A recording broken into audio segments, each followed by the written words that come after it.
on fire, rather than break character.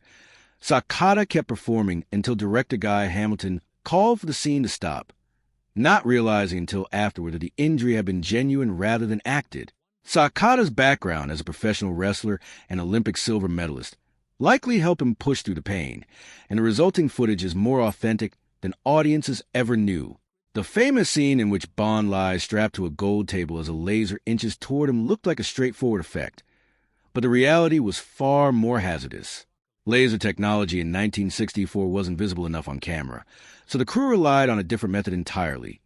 Effects technician Burt Luxford hid beneath the table and cut a pre-scored groove using a real acetylene torch, working just inches from Sean Connery as the metal heated above him. Connery's visibly worried expression during filming wasn't acting. He knew the technician below was working without being able to see the table's surface and had a time to cut precisely against dialogue cues. The heat was strong enough to warp parts of the table itself. The glowing laser beam audiences remember was added afterward in post-production, but the tension on screen was entirely real. Shirley Bassey's theme song became one of the most celebrated in Bond history, but recording it pushed her to her physical limit. To match the timing of the opening credits playing on a screen in the studio, she had to sustain the final note far longer than planned. When the credits ran longer than expected, she reportedly loosened her clothing beforehand to draw a deeper breath, held the note for roughly 7 seconds, and collapsed from exhaustion once the music stopped. The same session featured future Led Zeppelin members Jimmy Page and John Paul Jones playing guitar and bass, long before their own rise to fame. One of the Aston Martin DB5's cleverest features had an unglamorous origin. Director Guy Hamilton, frustrated by repeated parking tickets around London, imagined a Bond-worthy fix, revolving license plates that could instantly change the car's identity. Building the car to include this and its other gadgets wasn't simple. Engineers had to cut into a valuable prototype and remove part of the roof to fit an ejector seat, and most of the era's gadgets relied on compressed air rather than the limited electronics available at the time. The finished vehicle went on to become one of the most iconic cars in film history. Despite his commanding presence as Goldfinger, Gert Frobe's real voice is barely heard in the film. His agent had assured producers he spoke fluent English, but once filming began, it became clear his vocabulary was limited and his accent made dialogue difficult to follow. Sean Connery reportedly relied on Frobe's mouth movements rather than his words to stay in sync during scenes together. After filming wrapped, British stage actor Michael Collins dubbed nearly all of Frobe's dialogue, matching his performance so seamlessly that most viewers never noticed. For German-language releases, Frobe dubbed his own voice back into the film. The massive gold vault depicted at Fort Knox was never filmed on location.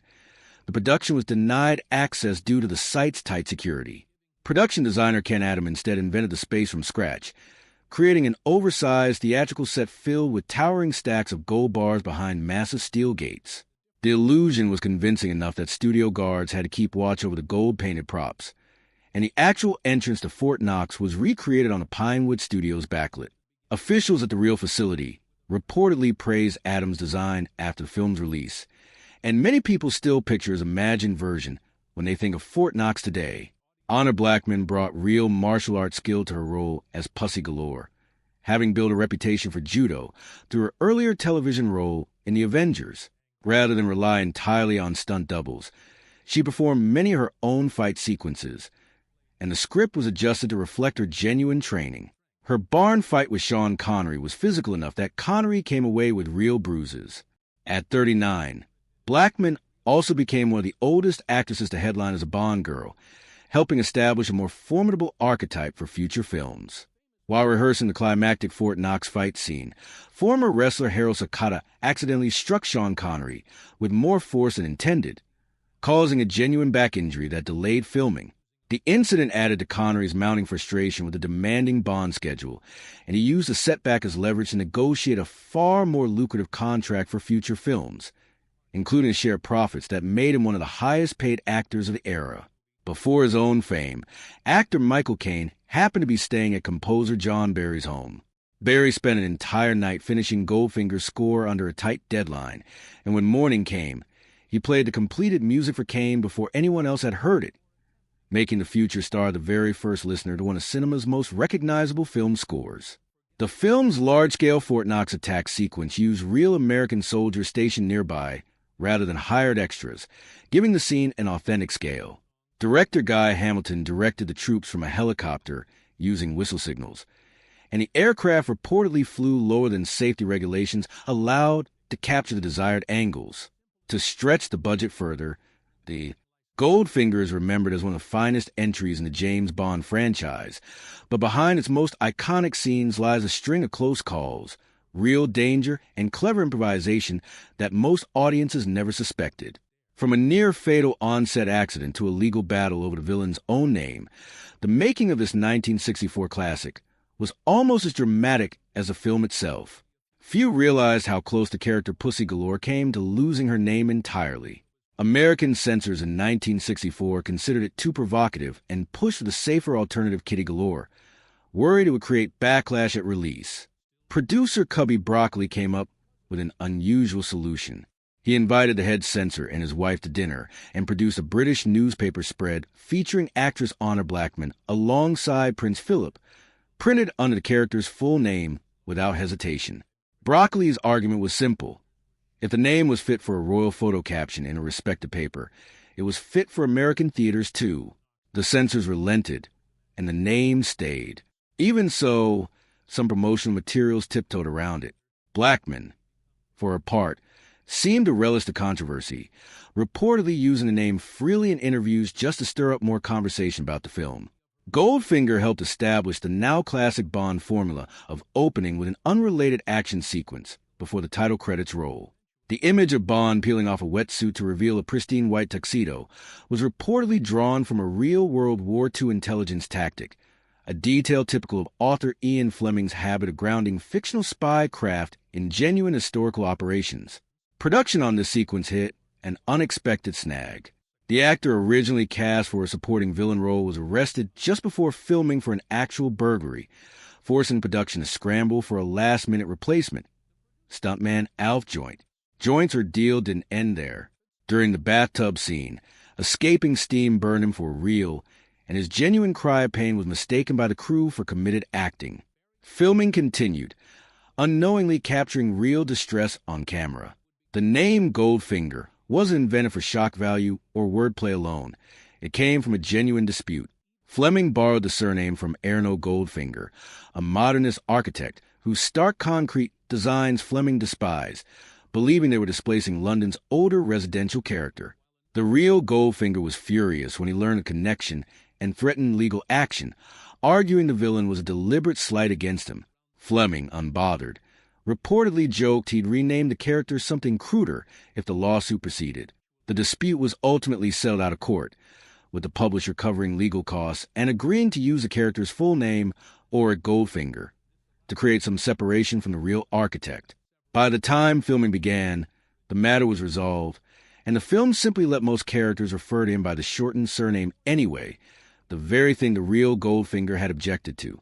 Gert Frobe's portrayal of Auric Goldfinger made him instantly recognizable, but a report following the film's release nearly overshadowed his performance entirely. A newspaper revealed that Frobe had briefly joined the Nazi Party as a teenager, prompting Israel to ban the film outright, and the news spread with the assumption that he had been a committed supporter of the regime throughout the war. The Fuller story complicated that narrative considerably. Frobe had left the party years before the war reached its most brutal phase, and during the conflict, he secretly sheltered a Jewish woman and her son from the Gestapo, risking his own safety in the process. That detail hadn't made it into the initial report. When a survivor came forward to publicly confirm Frobe's actions, public opinion shifted, and Israeli officials lifted the ban within weeks. Still, many fans continue to see him only through the lens of his villainous role, something Frobe reportedly found frustrating, noting that those who worked with him found him warm and quick to laugh once the cameras stopped rolling. The filmmakers wove Goldfinger's obsession with gold into nearly every frame, not just the plot. He's rarely shown without at least one gold or yellow item of clothing. Even disguised as a U.S. Army officer near the film's climax, he still carries a gold-plated revolver.